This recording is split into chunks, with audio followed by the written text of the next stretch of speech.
Inisio tala o sanganga numero lua le isi leo Itumalo o mahitawina le angava ai le ploketi o le tau fio sa wanga whaasanga itina mawhanau i Samoa.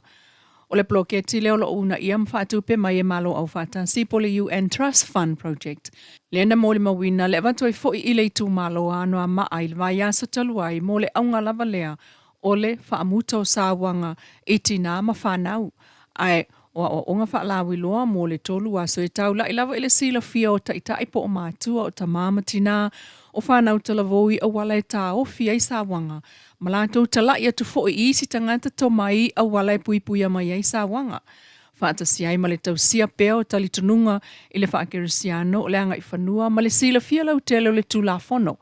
Ma le ala o mea ai langolango sua atu iai au nangal to manga moe popua ngatia Malana Community Law Center. O le aunga le nao le whelo inga mua i le asonga fua, le aso lua o Februari, a le aunga alulua e le to manga, masui o le Itumalo sa nganga lua, a o le Amatalia le au onga whaapitoa whaapei foi, o na whaia mo le Itumalo anoa maa i le vai aso taluai.